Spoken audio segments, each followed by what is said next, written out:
Allez, fais-moi plaisir. Fais-moi plaisir et dis-moi que Vaquette est de retour et que, putain,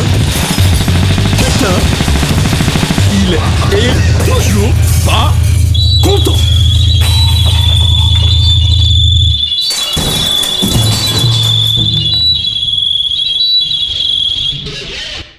Ah! À présent, une question de Hkatou. Hkatou que je tiens chaleureusement, très chaleureusement, extraordinairement chaleureusement à féliciter.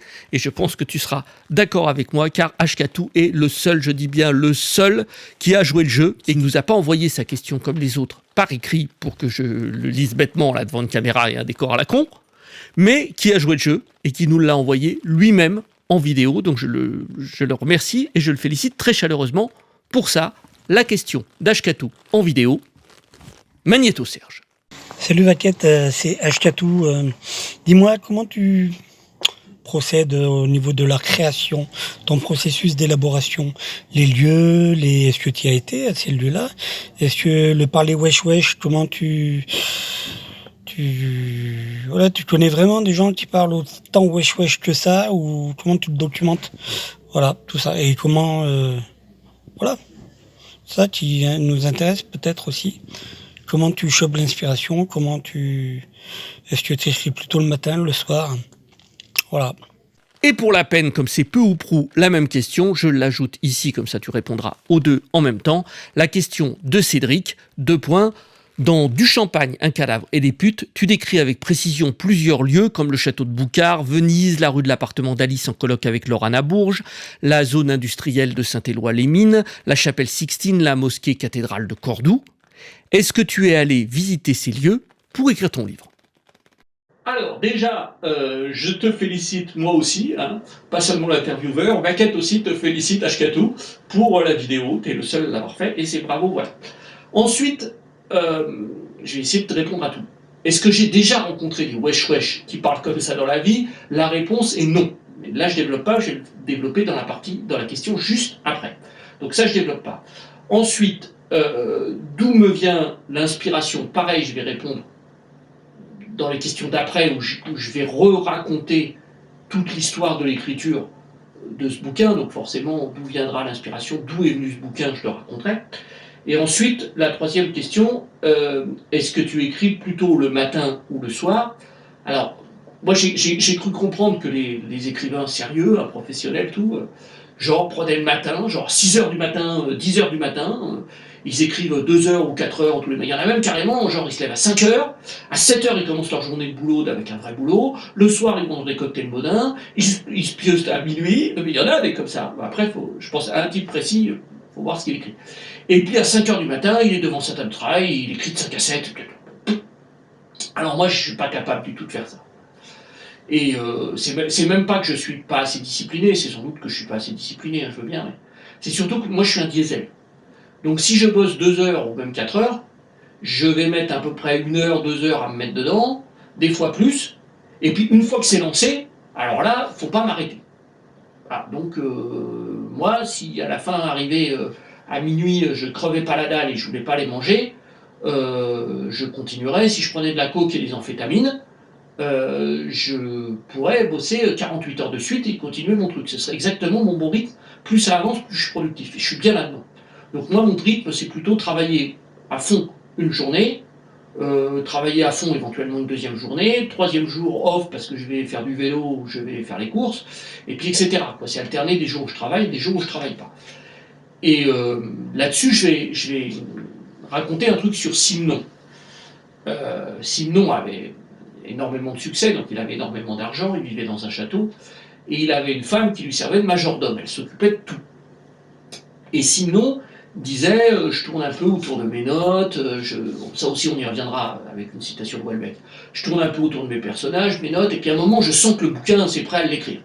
Alors ce jour-là, je préviens ma femme, je m'enferme à double tour dans mon bureau, personne n'a le droit de me déranger, donc elle s'occupe de tout, elle répond au téléphone, elle gère tout, j'imagine que, je suis persuadé, on lui amène ses repas à telle heure, etc., puis personne lui parle, il vient, il mange en bossant, et il disait, je bosse sans arrêt, juste je dors un tout petit peu, je rebosse le lendemain, etc., etc., et il dit, j'écris le bouquin en 4-5 jours. Parce que plus, si le bouquin est plus long, ce qui explique à la fois la longueur des bouquins de Simenon et puis leur extrême profondeur, mais c'est vérité ce que je viens de dire, c'est pour ça qu'on n'est pas comparable là-dessus, mais il disait, au bout de 4-5 jours, j'en peux plus de ce rythme-là. Donc il faut que le bouquin il soit fini. Voilà, il faut que le bouquin il soit fini entre 3 et 5 jours en faisant que ça. Et ça, ce qu'il dit sur ce rythme-là, je comprends complètement. Sauf que moi, une fois encore, comme mes bouquins ne font pas 120 pages et qu'il y a un petit peu plus de profondeur que finalement c'était le boucher qui tuait les gens parce que il avait été maltraité par sa mère, donc il voulait se venger sur les femmes, et comme il était boucher, il aimait bien le goût du sang, authentique, j'en ai lu un, c'était comme ça le niveau de profondeur, voyez, avec sans doute un peu d'homosexualité latente derrière, pour vous dire à quel point c'est la profondeur psychologique, voilà. Donc comme moi c'est un peu plus complexe que ça, je ne peux pas bosser en 4 jours. Mais idéalement, c'est mon rythme de travail, ça. M'enfermer, faire que ça, le côté je travaille 4 heures le matin et après j'ai une deuxième vie, j'y arrive pas du tout.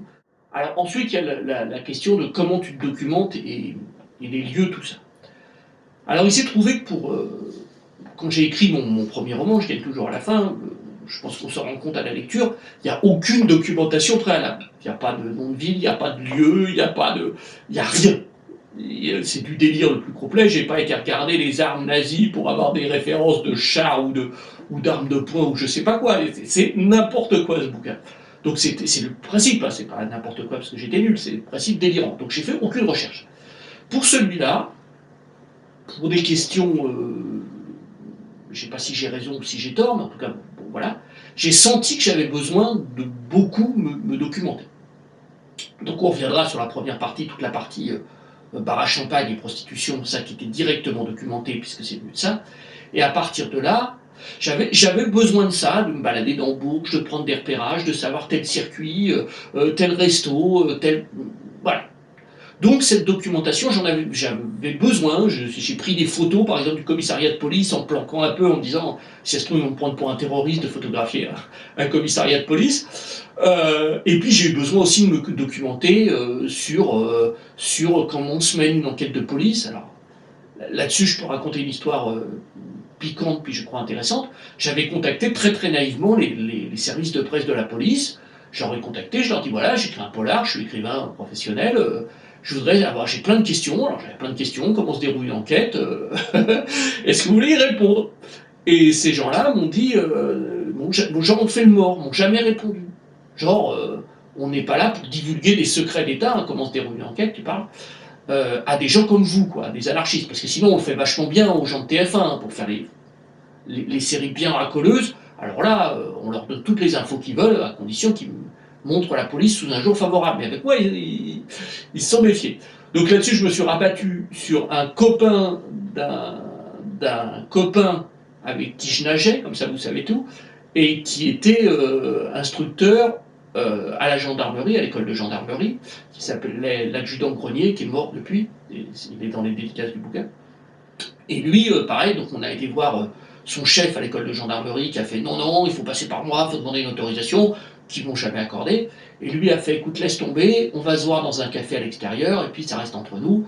Et puis on a passé 2 journées ensemble, il a répondu à toutes mes questions, il m'a fait tu sais, en plus je suis mort de rire, parce que tout ce que tu me demandes là, c'est le code de procédure pénale. Donc une enquête se déroule comme ça, on doit appeler l'expert légiste à tel moment, à telle heure, on a telle heure. C'est ça que tu voulais savoir, comment ça se déroule. Donc ça, le code de procédure pénale, il est purement public. Donc qu'on n'ait pas voulu te donner ces informations dans une démocratie et un état de droit, ça dit quand même quelque chose de la paranoïa du ministère de l'Intérieur et de tous ces gens-là. Bon, alors tout ça, donc lui, j'ai fait ces repérages. Là, je dois en oublier... plein des recherches de renseignements que j'ai fait. Et puis, il y a toutes les histoires des lieux. Alors, qu'on me demande là-dedans. Alors là, pareil, il y a 2 types de lieux. Donc, je vais répondre aux 2 types de lieux. Il y a tout ce qui sont les lieux de week-end d'Alice et Lorenz. Donc, par exemple, on me demande est-ce que tu as visité la mosquée cathédrale de Cordoue. Alors ça, je ne l'ai pas visité pour ce roman. C'est pas du repérage. Mais en fait, je les ai tous visités. C'est-à-dire que les week-ends d'Alice et Lorenz, en 3 mois, c'est le best-of de toute ma vie. Donc oui, j'ai été visiter la mosquée cathédrale de Cordoue il y a très très longtemps. Ça m'a fait un choc sensible extraordinaire, un choc artistique extraordinaire. Et tout ce que raconte Alice sur cette mosquée cathédrale, je l'ai vécu exactement à l'identique, y compris d'ailleurs la boîte de flamenco dans laquelle j'ai été. Et évidemment, Lorenz n'était pas là, il n'a pas joué, c'était pas mon mec. Mais après, c'est romancé, évidemment. Mais voilà. Donc, tous les week-ends d'Alice et Lorenz, sauf un dans le tome 3 ou dans le tome 4 qui passe rapidement, juste je cite, où je ne suis pas allé, tous, c'est en fait mon best-of de tous les plus beaux endroits où j'ai été de ma vie. Voilà. Et de la même façon, d'ailleurs, tous les menus que fait Lorenz à Alice, c'est des recettes que moi je fais. Les vins qu'il cite, je les ai tous bu plus ou moins. Il y en avait un seul que j'avais pas encore bu, qui était les Chaillets de l'Enfer, parce que j'avais besoin à un moment, l'accord mets-vin pour une recette idéale, c'était un condrieux, je vous dis tout. Et puis j'ai cherché j'en connaissais un, et puis j'avais pas envie de le mettre dedans. Bon voilà, donc j'ai cherché sur internet plus grand condrieux, donc je suis tombé sur les Chaillets de l'Enfer, le nom était bien, donc j'ai mis ça. Et puis après je me suis dit quand même, pour pas raconter n'importe quoi au lecteur, faut que je le teste. Donc depuis je l'ai testé, vous pouvez y aller. Bon. Donc tout ça, tout ce qui est le week-end d'Alice et Lorenz, c'est pas des repérages, mais c'est du vécu, et une fois encore, je leur ai fait mon best-of. Et puis après, il y a tout ce qui est les repérages. Donc en vrac, on me demande l'appart de Lorane et Alice, l'appart chez Monsieur, l'appart d'Alice chez Monsieur et Madame André, c'est un appart que j'ai vraiment visité pour ma douce et tendre, donc de l'époque, la fameuse Rennaise, quand elle est venue s'installer, pour qu'on se rapproche, quand elle est venue s'installer à Bourges, on lui a cherché un appart, donc on a visité plein d'apparts, et il y avait ce truc-là absolument sordide, super cheap, tout ça. Donc là, j'ai noté, etc.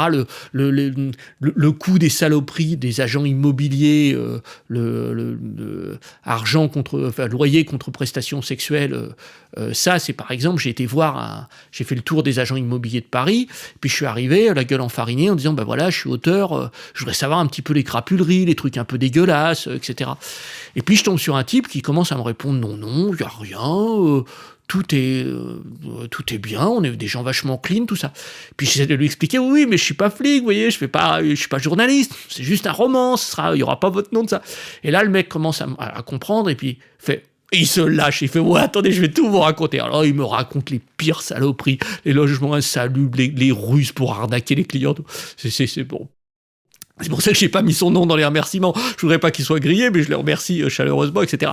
Donc tout ça fait partie des repérages. Donc ça, et en particulier, c'est à ça que je voulais arriver, puisque tout le monde se demande, ça à juste titre, le château de Boucard, si vous les plus curieux d'entre vous, j'imagine, on fait Google View pour voir à quoi ressemble Boucard vu du ciel, puis en Street View.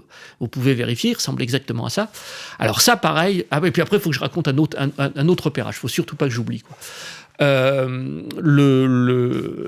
allez voir, il est croustillant. Donc le château de Boucard, avec ma douce et tendre, toujours la Rennaise avec qui je bossais sur ce projet-là, on se dit, faut que j'aille visiter tous les châteaux de la région jusqu'à ce qu'on trouve le bon, quoi. Près de Bourges, il faut qu'on trouve...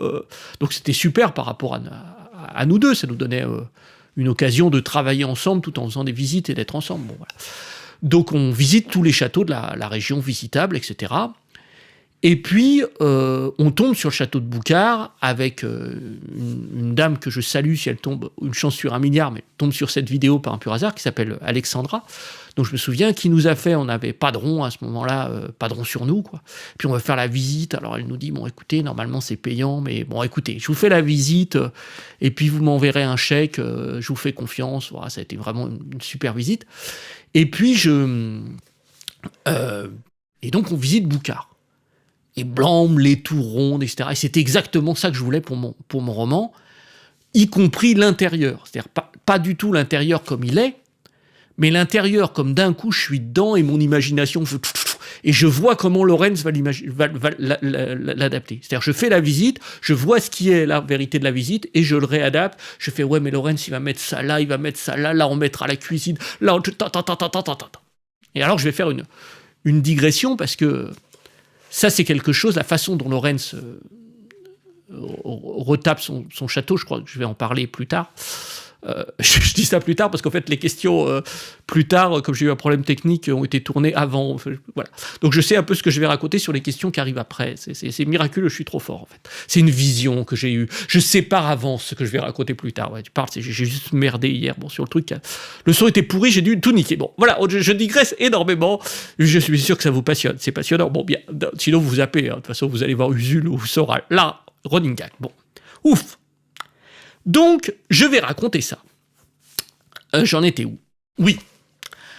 Donc, on a plein de points communs avec Lorenz, et entre autres, la façon dont il rénove totalement tout seul Boucard, ça, c'est totalement autobiographique sur ma petite maison à moi. C'est les mêmes ressentis. À des moments, il parle du ressenti de la première pièce, il se met par terre, il regarde le plafond, il fait « c'est moi qui l'ai fait, ouais ». Ça m'est arrivé plein de fois, de regarder « ah tiens ». Passer la journée, c'est moi qui ai fini ça, ouais. Donc moi, voilà, j'ai acheté une ruine ou une demi-ruine.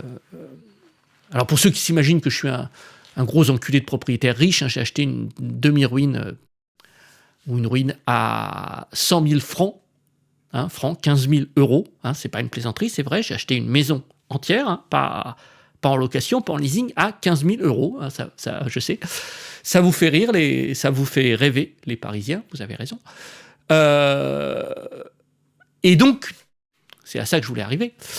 Donc, j'achète cette maison à 15 000 euros que j'ai rénovée entièrement, y compris le gros œuvre, etc., etc. C'est pour ça qu'elle valait si peu cher. Et donc, avant de l'acheter, je demande à ma mère qu'elle descende ici pour la voir, et pour avoir son avis quand même, pour avoir un œil extérieur. Et ma mère regarde ça et elle fait « Mais Tristan, tu vas pas acheter ça ?» Et là, la pauvre agence immobilière qui disait « Ok, 100 000 francs, c'est pas grand-chose, mais j'ai enfin trouvé un couillon, un barjot en rouge là, qui est prêt à me la prendre, cette maison toute pourrie, perdue toute seule dans les bois, parce que personne n'en veut, ça fait 10 ans que j'essaye de la vendre, 10 ans, c'est pour ça qu'elle est complètement en ruine, tout ça. J'avais enfin trouvé le pigeon, putain, et il y a sa mère, jamais il l'achètera. Puis finalement, je rentre chez moi, je fais bon, je vais réfléchir, elle dit c'est d'elle, et puis là, tout le soir, je fais putain, un autre va l'acheter à ma place, un autre va l'acheter, c'est elle que je veux, c'est elle que je veux, c'est elle que je veux. Donc le lendemain, j'appelle l'agence immobilière, je dis rien à foutre de ma mère, je vous l'achète. Voilà, vous savez toute l'histoire. Et donc, 6 mois, 1 an plus tard, ma mère revient visiter la maison que j'avais entièrement refaite de mes petits bras musclés, comme Lorenz, avec les sacs de choses sur le truc, j'avais fait le gros œuvre, tout, et en commençant par la salle de bain, exactement comme Lorenz, voilà, tout ça. Et elle voit la maison, elle fait « Waouh !» Et je t'ai compris, Tristan, qu'elle me fait. Parce que moi, à chaque fois que j'ai acheté une maison, dit-elle, j'ai pas vu ce que j'achetais. Comme je viens pas de chez les riches, on n'a jamais acheté une maison neuve, quoi. Enfin, une maison en bon état. Elle disait, je voyais ce que moi j'allais en faire. Et elle m'a dit, toi, quand t'as pas acheté cette maison qui était horrible, qui était une merde, atroce, tu as vu ce que t'allais en faire. T'as vu complètement autre chose que moi. Et c'est toi qui avais raison puisque t'en as fait ça. Et que ta maison est magnifique comme ça. Et ben, c'est exactement la même histoire que quand j'ai visité donc, le château de Boucard. Vous voyez, je retombe sur mes pieds. J'ai pas visité vraiment le château de Boucard. J'ai visité ce que Lorenz allait en faire et ce que j'allais écrire que Lorenz en fait. Voilà. Et puis l'autre repérage, après il y en a plein d'autres, des repérages, tous les lieux sont à peu près sourcés. Non, par exemple Saint-Tropez, j'y suis pas allé, voilà, des trucs comme ça, mais ou la ville où naît Lorane, la ville de super riche à Côte d'Azur, ça pareil, j'y suis pas allé, voilà, ça c'est des repérages internet, j'ai cherché village de Côte d'Azur, village le plus cher de France, ou je sais pas quoi, immobilier le plus cher, Bon, il y a des repérages aussi via Internet, je me suis pas déplacé sur tout. Mais il y a un autre repérage dont je tiens absolument à parler, c'est la cité toute crainteuse, la cité où naît Steve, par exemple, à Montluçon. Je l'ai visité, le Saint-Éloi-les-Mines, le chemin que fait l'Espalette quand il remonte tout le chemin où il part il sort de l'autoroute, il traverse Commentry, la statue du mineur, le bar Le Tché, tout ça, c'est à côté de chez moi, donc je le connais. Et ce chemin où il monte jusqu'à son lycée tout en haut, et quand il arrive devant le lycée, il cherche, il dit mais il devrait y avoir un lycée là, et c'est la gendarmerie. Ça m'est vraiment arrivé, je cherchais ce lycée, exactement tout le parcours qu'il fait, et là j'arrive, je fais merde, putain, ça aurait dû être un lycée, c'est une gendarmerie. Et je m'approche, je vois éducation nationale. Bon. Et ça ressemble, il y a des grilles, c'est perdu dans la campagne, tout, et il y a des grilles aux fenêtres, tout. On dirait une gendarmerie, un blocos avec des grilles aux fenêtres, avec des barreaux aux fenêtres, un truc de fou, quoi. Et donc c'était le lycée. Tout ça c'est totalement du repérage, et sans doute j'en oublie les trois quarts plein. Bon. Donc il y en a un que je veux raconter particulièrement, c'est vraiment important, vous allez voir pourquoi. Il y a un moment, pour ceux qui ont lu le bouquin, Steve trouve une super cité pour vivre à deux avec Alice, il est trop fier de lui, etc. Bon, je ne développe pas, ceux qui ont lu le bouquin voient de quoi je parle. Et donc il trouve cette cité qui s'appelle la cité Vauvert. La cité Vauvert. Hein. Mon premier éditeur, pour ceux qui ne le savent pas, s'appelait Le Diable Vauvert. Et donc j'imagine que les lecteurs, quand ils tombent là-dessus en sachant ça, ils ont dû tous penser « Quel enculé ce Vaquette, il a pris une cité bien crainteuse toute pourrie pour se foutre de la gueule de son premier éditeur, il a réglé ses comptes. » Alors là, je jure, vraiment je jure, mais je jure vraiment, c'est pas du tout, pas une seule seconde, c'est pas ça du tout. Mais pas du tout. C'était même exactement le contraire. C'est en pensant que le lecteur pourrait penser que j'ai taillé un costard, mon premier éditeur, que j'ai failli virer le nom de cette cité Vauvert. Je jure absolument que c'est vrai. Mais je l'ai laissé parce que le repérage imposait que ce soit cette cité. C'était cette cité. Je suis parti de la zone industrielle où j'ai placé Ergonomique Bureau, qui n'existe pas évidemment, mais que j'ai créé dans cette zone industrielle à un lieu vraiment précis, les autres trucs autour sont là, etc. tout. Et je voulais que Steve puisse partir de là et jusqu'en vélo au boulot. Il fallait que ce soit logique. Donc j'ai arpenté autour les rues en cherchant à peu près tout, et à un moment je tombe sur cette cité. Et c'était exactement ça que je cherchais. C'est-à-dire un truc qui est, comme je le décris, genre HLM++, quoi. C'est-à-dire un truc qui est fasse vraiment cité de pauvres toute crainteux, mais qui fasse pas cité d'HLM. Le mec qui veut que Steve ait le sentiment de monter socialement, quoi, qui sorte de sa HLM à Montluçon pour rentrer dans un truc de vrai propriétaire. Voilà. Donc c'était vraiment ça exactement. Et en plus de ça, cette cité, comme je le décris, mais c'est entièrement vrai, j'ai pas inventé un mot, les noms des différentes barres d'immeubles, c'est Balzac, Ronsard, je sais plus, vous prendrez le bouquin, Berlioz, etc. C'est exactement les vrais noms que j'ai repris. Et c'était tellement cette cité, les places de parking, tout ce que je décris à ce moment-là, c'est mot pour mot. C'est pour ça, en fait, c'est que je réponds à le truc tout à l'heure, sérieusement. C'est pour ça que je ressentais ce besoin d'énormément me documenter. Parce que si je me trouve face à ma feuille blanche et que je dis je vais vous décrire une cité, je vais vous décrire une cité, puis je vais faire 5 lignes, 10 lignes. Là, j'ai pu faire peut-être, je sais pas, une demi-page, 2 pages, j'en sais rien, il faudrait vérifier. Parce que j'avais plein de choses à dire que j'avais vues. Je pouvais à la fois dire des choses objectives, le nom des tours, etc., puis mes ressentis par rapport à cette tour, et puis on parlera un petit peu plus loin de ma proximité avec Alice, à quel point on a un peu la même âme et comment on ressent les mêmes choses. Je me suis dit, ben voilà, je suis Alice, et j'habite là-dedans. Et le matin, j'ouvre ma fenêtre et j'ai cette cité. Et je vais être avec l'homme de ma vie qui est Steve, et c'est horrible. Ouais. Donc tout ça, je l'ai senti. Donc je le répète, c'était pas du tout, pas une seule seconde, bien au contraire, pour tailler un costard à ma première éditrice, au Diable Vauvert, que j'ai appelé cette cité Vauvert, c'est parce qu'elle s'appelle réellement Vauvert, réellement à cet endroit-là, exactement à cette adresse-là, dans Bourges, et que ça provient des repérages dont j'avais le sentiment d'avoir besoin pour écrire ce bouquin. Et à présent, une question de Vaquette. Qu'as-tu à plaider pour défendre le personnage de Scheherazade dans Du Champagne, un cadavre et des putes? Alors, j'avais promis à Shkatou qu'on allait revenir sur Scheherazade, et c'est une question que je tenais vraiment à me poser. Enfin, je te remercie, Vaquette, d'avoir posé par l'intermédiaire de Vaquette la question à Vaquette. Vous avez vu le truc à nouveau. Avec Vaquette, c'est toujours conceptuel, c'est fou. C'est une question que je tenais vraiment à me poser, parce que c'est la plus grosse surprise et la plus grosse déception sur ce roman vis-à-vis du public. C'est la façon dont a été apprécié, ou plus exactement n'a pas été apprécié, le personnage de Scheherazade. Parce que dans ma tête à moi, mais alors j'étais tranquille, quoi. Pour moi, Scheherazade, c'est Jasper l'incroyable. De mon premier roman, je gagne toujours à la fin. Or, Jasper incroyable, il a fait l'unanimité. C'est un personnage que tout le monde, je connais personne qui m'en ait même dit au genre, ouais, bon, tout le monde adore Jasper l'Incroyable. On m'a demandé des dédicaces à la Jasper l'Incroyable, tout le monde kiffe. Jasper l'Incroyable, c'est la star de Je gagne toujours à la fin. C'est pas le héros Vaquette, c'est pas Artémis, tout ça. La star de Je gagne toujours à la fin, c'est Jasper l'Incroyable et ça Faconde légendaire et la façon dont il parle. Donc pour moi, Scheherazade, c'est exactement la même. Donc j'étais persuadé d'avoir le même triomphe romain, que tout le monde va faire ouais, Scheherazade trop cool, trop génial. Surtout que moi, je suis fan d'elle. Bon. Et ça n'a pas du tout été le cas. C'est-à-dire que c'est un personnage hyper clivant. Il y en a qui l'adorent, mais ils sont minoritaires. On va dire qu'il y a un tiers des lecteurs, peut-être même un quart des lecteurs qui l'adorent, et puis 2/3 ou les 3/4 des lecteurs qui l'aiment pas du tout, et qui me la reprochent même. Alors ça a vraiment été une énorme déception.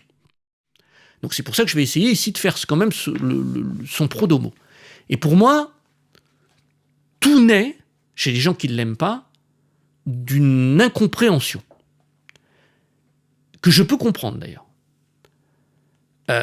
Dans Je gagne toujours à la fin, qui était un roman complètement délire, c'était pas un roman que rigolo, mais c'était un roman aussi rigolo, et en tout cas, où il y avait énormément de choses irréalistes et délirantes. On a l'apparition d'un personnage complètement irréaliste et délirant comme Jasper l'Incroyable. Personne ne se pose la question ni de son sérieux, ni de son réalisme. On sait bien qu'on est dans le délire, il est là pour ça, et tout le monde le prend comme il est, un personnage, wouh. Alors que dans Du champagne, un cadavre et des putes, les gens, a fortiori sur la première partie quand ils rentrent dedans, tombent sur un polar hyper réaliste. Et on revient d'ailleurs aux questions précédentes, hyper avec des repérages, la cité Vauvert qui s'appelle vraiment cité Vauvert, Saint-Éloi-les-Mines il a vraiment visité, etc. Tout. Donc on est dans un truc hyper réaliste. Donc je comprends très bien le lecteur, il arrive sur un truc hyper réaliste et il dit ce personnage, elle doit être hyper réaliste. Donc Vaquette, en fait, c'est un pauvre gros naze de vieux bourge à la rue, et il pense vraiment un peu raciste, et il pense vraiment que les jeunes de banlieue parlent comme ça, c'est ridicule, et il me fait honte, là, Vaquette. Et pas du tout. Pas du tout. C'est pas du tout ça. J'ai jamais pensé qu'un jeune de banlieue pensait vraiment comme ça. Ça n'était jamais une seule seconde le fil que j'ai tiré. Le fil que j'ai tiré sur ce personnage, ça vous permettra peut-être de mieux le comprendre, il est à l'exact opposé de ça. C'est pas un personnage réaliste qui représente les jeunes de banlieue. C'est un personnage exclusivement qui se justifie, dont toute la justification est littéraire. Et même si j'osais, et je vais oser, vous me connaissez, je dirais c'est un personnage poétique. C'est-à-dire dont toute la justification est sur la langue, sur la musique de la langue, comme dans la poésie. Et c'est d'ailleurs pour ça, je ne pense pas me tromper là-dessus, mais les gens qui sont fans de Scheherazade, tous ou pratiquement tous, enfin en tout cas les gens auxquels je pense, et je pense pas dire une connerie là, les gens qui sont fans de Scheherazade sont des gens qui soit écrivent, soit veulent écrire. Quasiment garanti, il doit y en avoir d'autres. Hein. Mais donc c'est des gens qui ont une sensibilité. Je pense que c'est des gens qui, comme ils écrivent ou qui veulent écrire, ils se disent putain là il a fait fort. Moi j'aurais aimé écrire un personnage comme ça parce que stylistiquement, il a assuré grave Vaquette. Et je suis le premier à me dire ça. Hein. Parce que moi j'ai bossé, je peux vous assurer que, admettons que je tourne à, je sais pas, je vais dire un chiffre complètement bidon, mais une page à l'heure, sur Scheherazade c'était une page par jour, quoi. Réellement. Hein. Je réécrivais. Ça s'écrivait aussi lentement que de la poésie. Ça s'écrivait pas de la prose comme ça. Ça s'écrivait là, t'as tel son, t'as tel truc, je vais chercher tel mot, il faudrait que ça sonne comme ça, et là il y a un pied de trop, il faut que je fasse dire ça, là il faut rajouter un pied. Vraiment comme du rap, comme de la chanson, comme la poésie ça peut faire peut-être prétentieux, alors on va dire comme du rap, ça s'écrit comme du rap, faut que ça sonne. Quoi. Donc les gens qui écrivent aiment ce personnage à cause de ça, et je ne suis pas étonné. Donc, ceux qui ont détesté ce personnage, recommencez, videz-vous la tête et oubliez le truc réaliste, c'est pas un personnage réaliste. Et alors l'autre chose que je veux dire là-dessus, c'est que c'est un témoignage de... Et je suis très sérieux, c'est pas une vanne que je veux dire. C'est un témoignage de l'esprit français. Et je dirais même, monsieur, du génie français. Et pareil, je dis ça sans rire. C'est toute la différence qui existe entre Shakespeare et Molière. Alors, moi, personnellement, j'aime pas du tout Shakespeare. Je reconnais un talent phénoménal, c'est pas le problème. Mais c'est un peu trop... lourd, un peu ésotérique, un peu trop sérieux pour moi. Et je suis fan de Molière, qui est un des plus grands auteurs français. Et vraiment, on a deux types d'esprit. Cet esprit anglo-saxon, même si on répondra que les anglo-saxons ont aussi énormément d'humour, et dans la culture anglo-saxonne et dans la littérature anglo-saxonne, il y a énormément d'humour. Donc c'est juste une partie de la littérature anglo-saxonne. Je ne vais pas développer là-dessus, on s'en fout. C'est pas mon propos. Mon propos, c'est de dire, et évidemment, chez les Français, il y a aussi des choses extrêmement sérieuses. Tu prends Charles Péguy, il n'y a pas d'humour. Donc c'est pas. Voilà. Mais Molière, c'est la quintessence de l'esprit français. Et dans Molière, dans la pièce, ou l'une des pièces les plus sombres et les plus sérieuses de Molière, qui est le Don Juan, la dernière scène, il y a Sganarelle, qui est complet personnage de comédie, même qui vient de la Commedia dell'arte, tout ça des racines de la comédie, et qui termine la pièce, où ça se termine horrible, le Don Juan meurt, le commandeur, tout ça, on est 100% sérieux, il y a une puissance de rapport à qu'est-ce qu'on a fait de sa vie, c'est hyper métaphysique tout ça. Et ça se termine avec Sganarelle qui fait mégage, hop, hop, hop, hop, hop, hop, pour que ça se termine sur un pied de nez bouffon. Ça pour moi c'est la quintessence de l'esprit français. Et bien pour moi, Scheherazade, elle est là-dedans. On est dans quelque chose, dans un roman très sérieux, et Scheherazade, elle est là pour ajouter mégage, je déconne, je suis rigolo, tout en disant plein de trucs par derrière. Pour moi, on est complètement là-dedans, dans cet esprit, dans ce génie français. Donc la preuve en est faite, c'est à ça que je voulais aboutir, je suis un génie français. Sous vos applaudissements.